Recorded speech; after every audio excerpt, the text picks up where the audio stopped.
Hello, my name is Karen, and I'm a 58-year-old woman. My husband passed away about 7 years ago, but I still work. I have 3 children. 3 live in different states across the country, each with their own families. I'm very lucky to have such a big family. One of my children, Zachary, still lives in our hometown. He met his wife, Sarah, at the local community college. I liked her, and though I didn't think my opinion was very important, I was happy if Zachary was happy. They got married quickly and continued their education in their chosen fields. After getting good jobs and saving some money, they decided to have a child. I was thrilled to have another grandchild to spoil, but Sarah was particular about when I could visit and for how long. This was understandable in William's first year, but it seemed strange even when he was 6. However, I accepted it because every family is different. Before I knew it, 14 years had passed, and because I wasn't allowed much time with William, we didn't form a strong bond. We both loved books, so I always brought him some when I visited. One day, while I was at work, William called me, which was unusual since we rarely talked outside of family gatherings. I tried to connect with him as I had with my other grandchildren, but he always seemed distant. "Grandma, are you free to talk?" "Yes, honey, anytime for you. Is everything okay?" "No, why are you crying? Did you get hurt? Is there anyone at home who can help you?" "Mom and Dad are here, but do you need me to call them for you?" "No, I called you because I need your help. What can I help you with, dear?" "I need you to save me, Grandma." "William, what do you mean? Don't laugh. I'm sorry, Grandma. That wasn't what I was expecting to say. I'm not joking. If you can't help me, I'll find another way." "No, wait. I'm sorry for laughing. Now, can you explain what you mean by save me?" "I need you to save me from my devil mother." "Devil mother? What do you mean?" "She's not as sweet and nice as she seems. She is really mean to me when no one's around." "Oh no, I hear someone coming. I have to go. Please don't tell them I called. Bye." I was confused and worried. As far as I knew, Sarah was very kind. How could William say she was a devil? I didn't believe him at first, because it seemed like he might be upset with Sarah for possibly punishing him. Both Sarah and Zachary had told me William was quite a tricky child. But something inside me felt that William was serious. When I got home, I couldn't stop thinking about the call. It was strange for William to do that. I thought about it for a few days, but still felt uneasy. So I decided to buy a hidden camera. I felt bad for spying on my son and his family, but I told myself I was doing it because William asked for help. If nothing was wrong, I could just take the camera back. But if something was wrong, I'd need to act. I hoped a serious talk would fix any issues. The camera arrived in a few days. Once I set it up, I could watch live and recorded footage on my phone, which was very handy. After getting everything ready and learning how to use the camera, I decided to call my son and ask if I could visit. "Hello, sweetie. How's everything?" "Everything's great, Mom. What about you?" "It's the usual, but I was wondering if I could come over sometime." "Of course, Mom. Is everything okay?"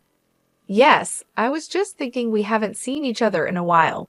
Maybe I could visit your place one day?" "Sure, Mom. How about this Sunday?" "That works. But should I check with Sarah first? I remember not liking it when your dad made plans without asking me." "I know Sarah would be happy to have you over." "Don't worry, Mom." "All right then, I'll be there around 7 o'clock." "That works. See you soon. Take care." Even though I had another reason for visiting, I was still excited to spend time with my son. I rarely saw my other children except during the holidays, so it was nice having one living in the same town. The weekend came quickly. I got ready early, went to the grocery store, and picked up a nice bottle of wine and some books for William since he loved reading. When I arrived, they all welcomed me warmly. William looked so relieved to see me, it made me worry again. He hadn't tried to contact me since our first phone call, so I didn't know what was on his mind. I spent the next few hours chatting with Zachary and Sarah. We had dinner and drank the wine. Eventually, William went to his room, since we were talking about things that probably didn't interest him. I excused myself to go talk to him. Sarah seemed a bit hesitant, but I insisted since it had been a while since I visited, and I wanted to spend time with my grandson. Zachary told Sarah to let me go and talk to William. When I entered his room, I closed the door behind me and handed him the books I had bought. We talked about the books for a while because he seemed really excited. I didn't bring up what he had mentioned earlier because I wanted him to start that conversation. Later, we talked about other things like what was happening in our lives. At one point, while he was telling me about his school, he wrote something in his notebook and showed it to me. It said, "Mom's listening, can't talk about anything." I wasn't sure if he was serious or just worried, but I went along with it. We kept talking, and I wrote in the notebook that I had brought a hidden camera with me and asked if I could put it in his room. He looked worried, but agreed quickly. Hidden camera. I found a good spot in the room to place the camera where it could see well. I set it up, started recording, and checked my phone to make sure it was working. I stayed with William a bit longer until I told him it was getting late and I needed to go. I left my scarf behind on purpose so I would have a reason to return. After I said that, I heard quick footsteps moving away from the door, which made me wonder if William was really in trouble. I didn't think much about it at that moment and hugged William goodbye. I went downstairs, said goodbye to Zachary and Sarah, and left. Back home. I was tired that night but checked the camera when I got home. I stayed up for an hour to read and kept an eye on the footage. The only thing that happened was my son walking into William's room and asking what we had talked about. William told him. Eventually, I fell asleep. The next morning, I was in a hurry and didn't check the cameras. I only looked at the footage after I knew William would be back from school. Again, not much happened, and I started to wonder if William might have been making it up. I decided to wait one more day, and if I didn't see anything suspicious, I planned to visit when Zachary and Sarah weren't home and ask William to return the camera. However, that night, as I watched the footage while reading, I discovered what William had been trying to tell me. I saw Sarah enter his room with a stick, followed by Zachary. I quickly unmuted the video. I listened as Sarah asked William to recount his entire day in great detail. Every time he hesitated or stuttered, she would sharply question if he was lying. If she thought he was lying, she would make him hold out his hands and hit his knuckles 2 or 4 times. I watched in horror as she hit him more and more often. William was crying, and Zachary just stood there watching. I was shocked and upset by what I saw. I had always raised my kids gently. I believe that children are smarter than we think, and they understand when things are explained to them. I couldn't understand why Zachary was just watching and letting his son be hurt over something so trivial. I wanted to rush over there and stop them, but what could I say? They would find it strange that I returned just a day after my last visit. I remembered leaving my scarf there, which I could have used as an excuse to see William again. So I picked up my phone and called Zachary. "Hey, Mom, is everything okay?" "Yes, no worries. I hope I'm not bothering you." "No, Sarah and I were just putting William to bed." "Oh, okay. I just wanted to say I think I left my scarf in William's room last night. I set it down and then forgot it. Do you think I could come by tomorrow to pick it up? Why don't I bring it over to you right now?" "No, I'm too tired, and I'll probably fall asleep before you get here. I had a long day at work and can barely hold up the phone." "All right then, why don't you come by in the evening?" "I can't come then. I'm meeting some friends for game night tomorrow." "Well, Sarah, and I won't be back until the evening. Why don't you come the day after? I need the scarf for tomorrow. We're having a get-together." "You could come in the afternoon. William will be home." "Oh, lovely. I'll be there around 4. Good night." My heart raced as I made up excuses on the spot. At least my call had distracted Zachary and Sarah enough for them to stop focusing on William. But before they left William's room, Sarah said that William wouldn't get any dinner or any other meals until dinner the next day. I was shocked. The next day, I took off from work and prepared myself to talk to William. I was sure he wouldn't want to continue living there, but I needed to hear it from him. Before going to Zachary's house, I picked up some food for both of us.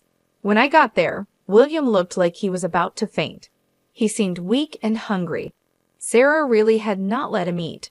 I quickly gave him the food, and he ate it hungrily. I felt very sorry for him and wanted to help him. After he finished eating, I spoke to him. "Did you see everything that happened?" "Yes, darling, and I'm so sorry for laughing at you before. I had no idea." "It's okay. Mom seems so nice, but has she always been like this?" "The beating only started recently, but she's been starving me for a while." "Why isn't Zachary doing anything?" "He's too scared of Mom. He just follows her and does whatever she says. She always gets her way." "Oh, honey, I'm so sorry you've been going through this. But why didn't you eat at school?" "Mom doesn't send me to school on the days she doesn't let me eat. I stay home. She checks how much food we have in the house. If even 1 gram of food is missing when she gets back, I get punished more. So she's starving you and messing up your schooling. I'm going to do my best to help you, okay? I need you to tell me right now if you want to come live with me. I'll take care of everything you need and keep you away from Mom and Dad." "Of course, Grandma. Anywhere away from here will be great. I promise to be good. Just please take me away from here." "I promise I will, darling, but it will take some time. Do you think you can handle staying here a little while longer?" "Yeah, I can. I've been living here for 14 years, so I can wait a bit more." I carefully removed all the wrappers and made sure there was no trace of food. I didn't want Sarah to make things worse for William. I helped William clean up any crumbs and double-checked to make sure we left the place just as it had been.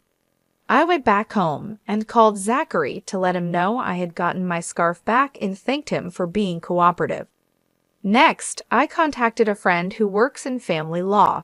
I explained my situation, and he said that fighting for custody of William would be hard and long. He also told me that even if I got custody, it might be temporary, and Sarah could change her behavior and regain custody. I knew going to court might not work in my favor with the little evidence I had, but I did have one plan. I could use the evidence to get her to make me William's legal guardian. Sarah works as a counselor at a middle school, and I was sure she wouldn't want her abusing her child to become known and risk her job and future opportunities. I kept a close watch on the footage over the next few days as I gathered all my evidence and prepared the paperwork for a transfer of guardianship.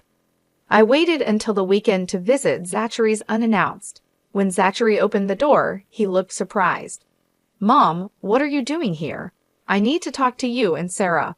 I don't think now's a good time." "Why? What's going on?" "Just family stuff." "Hold on. How come you're over so frequently?" "Can I visit my son?" "I didn't think I needed special permission to do that." "I didn't mean it like that, but it's just unusual. You don't usually come by so often, and this week it's been frequent, which is strange since you rarely ever drop by before." "It's not really strange. I only came over today because I have something seriously important that I need to discuss with both of you." "What's that sound?" I had my suspicions about Sarah's behavior towards William because of how evasive Zachary had been acting. But when I suddenly heard what sounded like loud crying coming from William's room, I knew I had to act. There was no way I could just stand by when I was right there and could do something. I quickly moved past Zachary, with more of a speed walk than a run due to my age, and burst into William's room. There, I saw William sobbing, clutching his face, while Sarah stood over him, breathing heavily, her face twisted with malice. The sight made me shiver. I rushed to William's side and asked him if he was all right. He just hugged me tightly, crying into my shoulder, while Sarah huffed and stormed out of the room.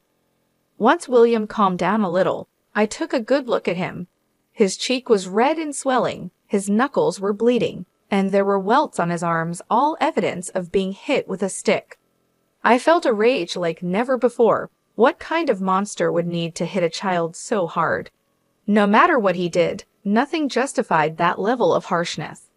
I went downstairs to the kitchen, grabbed a bag of frozen vegetables, and went back up to William, so he could use it to help reduce the swelling on his cheeks. Once I made sure he was somewhat okay, I told him that we would be leaving for my place immediately and asked him to pack as many of his belongings as he could. Then I walked back down to confront both Sarah and Zachary. Sarah looked furious, and Zachary seemed like he wanted to be anywhere but there. "How dare you just barge into our home like that?" Sarah challenged. "Isn't it a good thing that I did? You are hitting your child, for crying out loud," I countered, my voice firm. "What I do in my family is none of your business," she snapped back. "Your child is my grandson, and he is a part of my family too. You're hurting him, and I can't let that go on," I asserted, standing my ground. "He may be your grandson, but you don't live with him. You don't know how he behaves. I'm just disciplining him." Sarah defended her actions, but her justification fell flat. "It doesn't matter if he's being difficult, he's a child, and there are so many other ways to handle discipline other than hitting.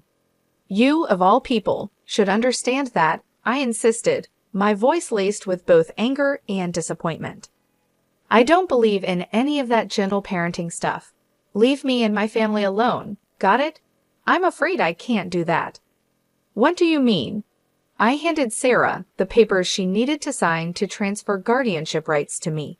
Both she and Zachary stared at the paper for a long time before looking up at me, confused.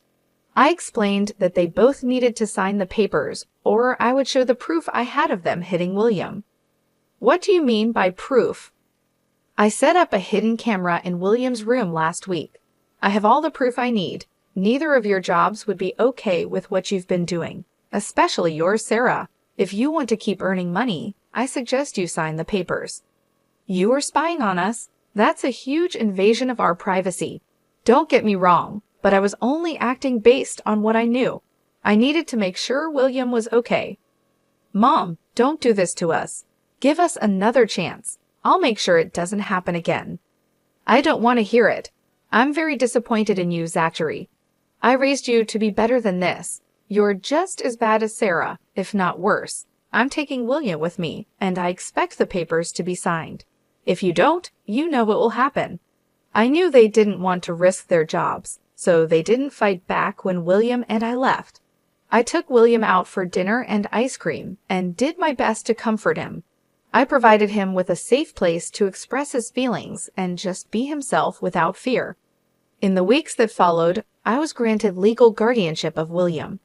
Sarah and Zachary said they planned to move to a different state and didn't want to disrupt William's schooling as a reason for the guardianship transfer. They did end up moving, which was a big relief for me. William is doing much better now and seems a lot happier. Knowing he won't see his parents for a long time has helped him feel safer. He's one of the kindest and sweetest kids I know. He thanks me every day for what I did for him, and I intend to keep my promise to always protect him for the rest of my life. Thank you for listening.